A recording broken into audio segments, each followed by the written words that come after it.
അപ്പോൾ പരിശുദ്ധ റമദാനിലേക്ക് നമ്മൾ പ്രവേശിക്കുമ്പോൾ ആദ്യമായി റമദാൻ മാസം കാണലാണ്. ആ മാസം കാണുമ്പോൾ വരെ ഇസ്ലാം പ്രാർത്ഥനകളും മറ്റും പഠിപ്പിച്ചിട്ടുണ്ട്. അപ്പോൾ മാസപ്പിറവി കാണുമ്പോഴുള്ള ആ ഒരു പ്രാർത്ഥന കൂടെ നമുക്ക് ഒന്ന് സൂചിപ്പിക്കാം. തീർച്ചയായും.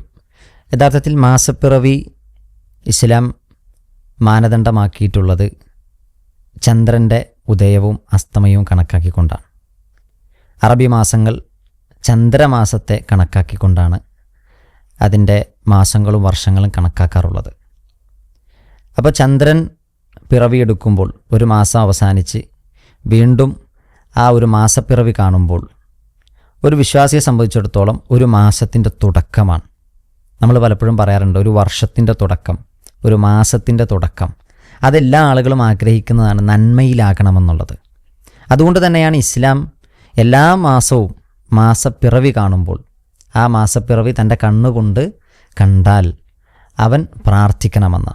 അല്ലാഹുമ്മ അഹില്ലഹു അലൈന ബിൽ അംനി വൽ ഈമാൻ വസ്സലാമതി വൽ ഇസ്ലാം വറബ്ബി റബ്ബുക്കല്ലാ.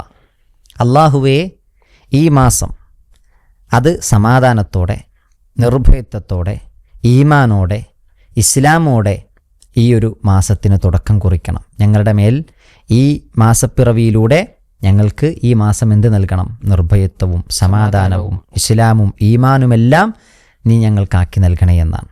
മാത്രമല്ല വറബ്ബി റബ്ബുക്കല്ലാ, ആ ചന്ദ്രനെ നോക്കിയിട്ട് പറയാം, നിൻ്റെയും എൻ്റെയും റബ്ബ് അള്ളാഹുവാണ്.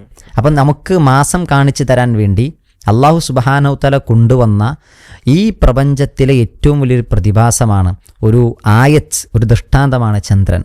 ആ ചന്ദ്രനിലൂടെ അള്ളാഹു ഒരു മാസത്തെ നമുക്ക് നൽകി. എന്നിട്ട് ആ ചന്ദ്രനെ നോക്കിയിട്ട് ആരാധിക്കുകയല്ല, മറിച്ച് ആ ചന്ദ്രൻ്റെ റബ്ബിനോട്, ആ റബ്ബ് ആരാണെന്ന് പറയാം.